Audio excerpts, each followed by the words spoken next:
पश्चिम बंगाल में 2026 विधानसभा चुनाव नजदीक है। राज्य की राजनीति में मुस्लिम समुदाय की भूमिका बहुत चर्चा में है और ऐसे में राज्य की कुल आबादी में मुस्लिम समुदाय की हिस्सेदारी लगभग 27 से 30% है। 2011 की जनगणना में ये 27% थी और अब अनुमान के हिसाब से 27 से 30% के आसपास है। मुस्लिम आबादी सबसे ज्यादा मुर्शिदाबाद में 66% है, मालदा में 51%, उत्तर दिनाजपुर, दक्षिण 24 परगना, बीरभूमि और नदिया जैसे जिलों में लगभग 50% मानी जा रही है। कुल 294 विधानसभा सीटों में से 80 से 120 सीटों में मुस्लिम मतदाता निर्णायक भूमिका निभा सकते हैं। कुछ सीटों में तो उनकी संख्या 45 से 50% से ज्यादा है। इन इलाकों में वोट किस तरफ जाता है उसी से चुनावी नतीजा तय होता है। लगभग 174 सीट में कम से कम 15% मुस्लिम मतदाता हैं। ममता बनर्जी तृणमूल कांग्रेस यानी टीएमसी को मुस्लिम वोटर्स का सबसे ज्यादा समर्थन मिलता रहा है।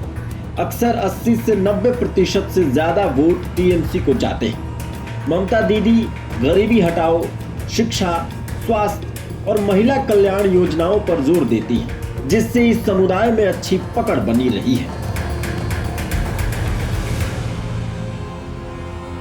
भाजपा भी इस वोट बैंक को समझ रही है, लेकिन मुस्लिम बहुल इलाकों में उसकी जीत मुश्किल है।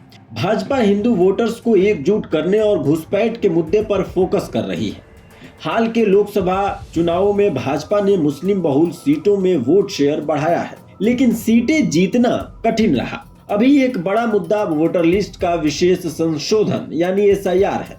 2025 में चुनाव आयोग ने वोटर लिस्ट अपडेट की।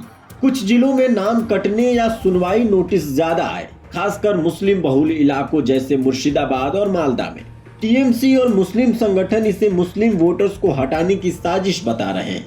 भाजपा कहती है कि ये बांग्लादेशी घुसपैठियों को हटाने के लिए है।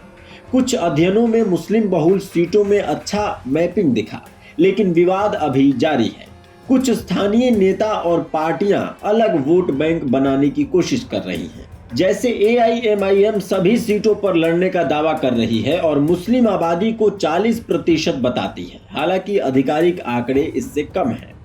टीएमसी से निलंबित विधायक हुमायूं कबीर जैसे नई पार्टी बनाई है। इससे मुस्लिम वोट बंटने का खतरा है, जो टीएमसी के लिए नुकसान और भाजपा के लिए फायदा हो सकता है। मुस्लिम वोटर्स की भूमिका सिर्फ संख्या नहीं है। सामाजिक आर्थिक मुद्दे जैसे रोजगार, शिक्षा, स्वास्थ्य, पहचान और सुरक्षा भी महत्वपूर्ण है। हर पार्टी इसे ध्यान में रखकर रणनीति बना रही है। 2026 चुनाव में मुस्लिम मतदाताओं का रुख कई सीटों और पूरे राज्य के नतीजे तय कर सकता है। राजनीति तेज है, लेकिन अंत में वोटर्स ही फैसला करेंगे। आपकी क्या राय है इस मुद्दे पर? कमेंट बॉक्स में जरूर बताइए।